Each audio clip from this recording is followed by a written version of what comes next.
কালকে cover file বানাতে বানাতে এই টুকরোটা বেঁচে গেছে। এটাকে এই অবস্থায় রেখে দিলে কোথায় যে রাখবো পরে আর মনেই থাকবে না। তাই ভাবলাম এটা দিয়ে কিছু একটা বানিয়ে ফেলা যাক। তার উপরে আজকে আবার শিশু দিবস, তাই ভাবলাম এমন কিছু বানাই যেটা বড়রা ছোটরা সবাই বানাতে পারবে। তো প্রথমে গোল করে এইভাবে পেপার কেটে নিয়ে এরম করে ভাঁজ করে নিতে হবে। তারপর ভাঁজ বরাবর কাট লাগাতে হবে। সে কাটা অংশটা এইভাবে রাউন্ড করে দিতে হবে। ধৈর্য অনেক থাকলে একটা একটা করেও করতে পারো, তবে আমার মতন যদি অধৈর্য মানুষ হয়ে থাকো তো সবগুলোকে একসাথে বান্ডেল করে নিয়ে তারপর এরম ভাবে 4টে ভাঁজ করে নিয়ে আমি যেভাবে কাটছি প্রথমে ওই ভাজ অংশটা কাটবে, তারপর মাঝ বরাবর, আর তারপর তার মাঝে একটা করে কাট লাগিয়ে দেবে। তারপর সেম আগের মতোই ডগাগুলোকে রাউন্ড করে দেবে। এইভাবে দেখতে পারবে একসঙ্গে অনেকগুলো রেডি হয়ে গেছে। এবার একটা একটা করে ছাড়িয়ে নিলেই হয়ে গেল।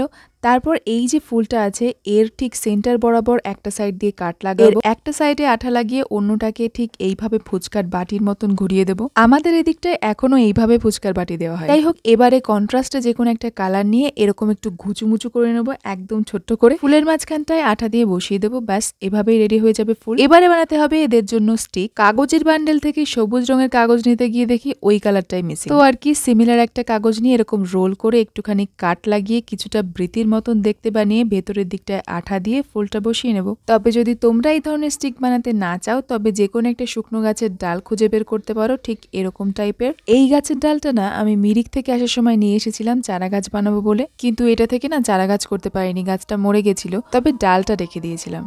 তো আজকে এটার সঙ্গে আঠা দিয়ে ফুলগুলোকে অ্যাটাচ করে নিয়েছি। তো শেষ পর্যন্ত এগুলোকে দেখতে কিন্তু আমার কাছে খুবই ভালো লাগছিল, যদিও এর পুরোপুরি কাজ এখনো হয়নি, কারণ ওই যে বললাম সবুজ কাগজটা শেষ হয়ে গেছে। অন্য কাগজে রং করে নিলে হয়ে যেত, কিন্তু এখন আর আমার হাতে সময় নেই, কারণ আমাকে যেতে হবে ছেলেকে আনতে। তাই আজকের মতন টাটা, দেখা হবে নেক্সট ভিডিওতে নতুন কোনো ক্রাফটের সাথে।